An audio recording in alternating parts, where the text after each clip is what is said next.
चीन में अमेरिका के शीर्ष दूत ने लगभग 2 महीने पहले हाउस स्पीकर नैन्सी पेलोसी की ताइवान यात्रा के बाद रुके हुए संवादों को फिर से खोलने के लिए राष्ट्र से आह्वान किया, क्योंकि वाशिंगटन संबंधों को पटरी पर लाने की कोशिश करता है। सिंगापुर में मिल्केन इंस्टीट्यूट एशिया समिट में राजदूत निकोलस बर्न्स ने गुरुवार को वीडियो के माध्यम से कहा, चीनियों के लिए हमारा संदेश है कि बात करें, इन संवादों को खोलें और आगे बढ़े। अमेरिका को जलवायु परिवर्तन और स्वास्थ्य जैसे मुद्दों पर चीन के साथ काम करने की जरूरत है, बर्न्स ने कहा, भले ही उन्होंने प्रौद्योगिकी पर प्रतिस्पर्धा की हो। उन्होंने चेतावनी दी कि वाशिंगटन ने बीजिंग को ताइवान पर यथास्थिति को बदलने की कोशिश के रूप में देखा। उन्होंने कहा, हमने उन्हें चेतावनी दी है कि हम इसके लिए सहमत नहीं होंगे कि हम इसे स्वीकार नहीं करते हैं। टिप्पणियां बीजिंग के साथ तनाव को शांत करने के लिए वाशिंगटन द्वारा एक प्रयास को चिह्नित करती हैं, जब पेलोसी ताइवान का दौरा करने वाले एक चौथाई सदी में पहली बार बैठने वाले वक्ता बने, एक लोकतंत्र जिसे चीन अपने क्षेत्र के रूप में देखता है, यदि आवश्यक हो तो बल द्वारा वापस लिया जाना चाहिए। चीन ने पेलोसी को यात्रा न करने की चेतावनी दी और जब उसने किया तो उसने अभूतपूर्व सैन्य अभ्यास के साथ और द्वीप पर बैलिस्टिक मिसाइलों को दागकर जवाब दिया।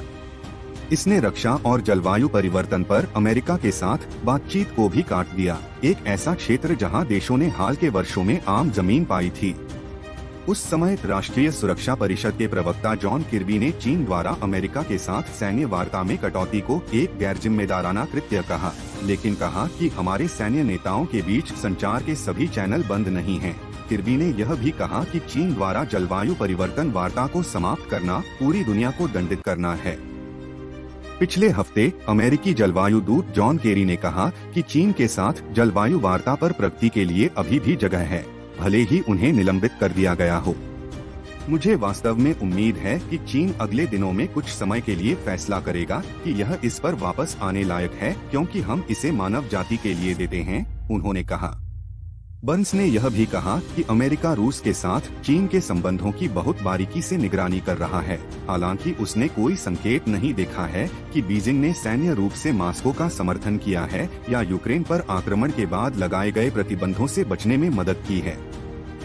चीन ने आक्रमण का समर्थन करने से परहेज किया है। हालांकि इस महीने की शुरुआत में राष्ट्रपति शी जिनपिंग ने रूसी राष्ट्रपति व्लादिमीर पुतिन को एक पुराना दोस्त कहा और कहा कि उनका देश मॉस्को के साथ काम करने के लिए तैयार है।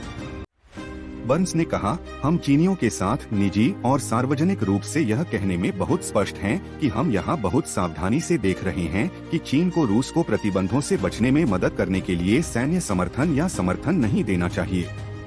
उन्होंने हाल ही में संयुक्त राष्ट्र की एक बैठक में अपनी तटस्थता को रेखांकित करते हुए यूक्रेन संघर्ष पर चीन के रुख को उजागर किया, लेकिन अपने ही लोगों को बताया कि अमेरिका और उत्तरी अटलांटिक संधि संगठन ने लड़ाई को उकसाया।